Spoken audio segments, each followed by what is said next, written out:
All right, yesterday we made a 1/8 dowel, and the purpose of making that 1/8 dowel, we're making an overhead projection for our lathe, and we're doing it redneck style. We're in the wood business, so we're going to use wood. These 1/8 dowels are making it articulate, so we can lengthen it out, shorten it up, move it over here, move it over there. And we're fixing to make a slide to go on the wall to adjust the height. And what we've done, we've took these pieces of plywood here, and we cut them, we drilled 1/8 holes in them. We fastened this dowel up here, and then we fastened one at the bottom that acts like a nut, but it slides in between. So that's where our articulation comes from, is getting that. We've made a little holder right here. We're gonna use, we got some old cell phones we're gonna use for the video, and we're gonna put this in like this, whichever way we're gonna turn it. Get it positioned like we want to, like this. We do a short little skip it and see what it looks like, and we'll have our height set. I'm fixing to make a slide so we can adjust the height.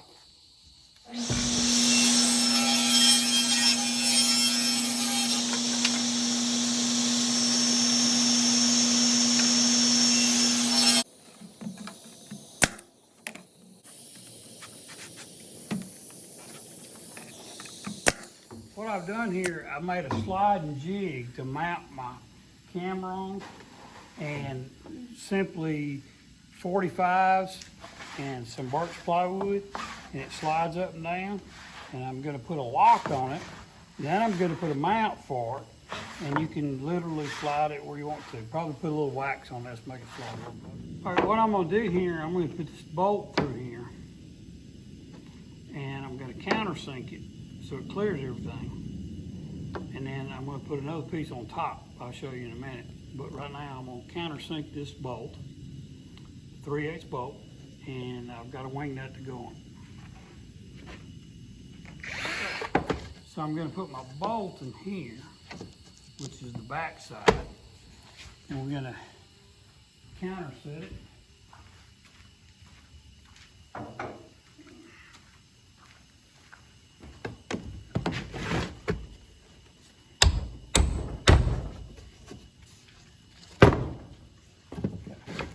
Now we're going to put another piece, make another piece of wood to go on here, like a nut. And then this is going to go across here, and that's going to tighten it up to keep from sliding. Okay, so what we've done, we've made us a little board right here. We got a couple of shims in here to hit our rails here. And to adjust this, move it back and forth to get it where you want to. Tighten your wing nut up. Wing nut at any hardware store, no bolt, just a simple bolt. And it is locked. So now all we like is making a stand for our jig over here. We'll make a stand right here, and we can adjust this at any height we want. And with our jig made like we make, articulating, it'll go to any width, any length, any angle we want.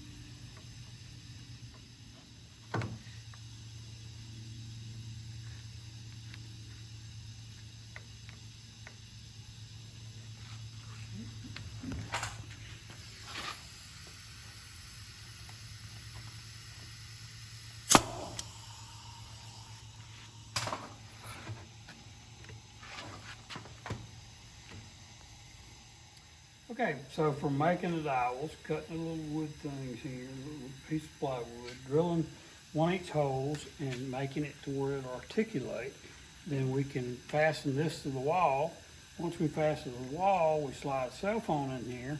We've got enough clearance here for our camera, and we can literally position it low, high, in, out, back and forth, wherever we want it. We use scraps from around our cabinet shop to make this. So maybe it holds up. We'll show you in a video. Camera and being being a redneck turner, I decided to build me something out of my shop.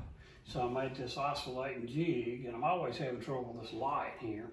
So I made this jig, and I simply put my phone in this jig, put it to that wherever I want it, check the picture, make sure it's okay, and then I'm set up to do an overhead view. Wing nut up here, we got double 45s on this, loosen the wing nut and this slides up and down.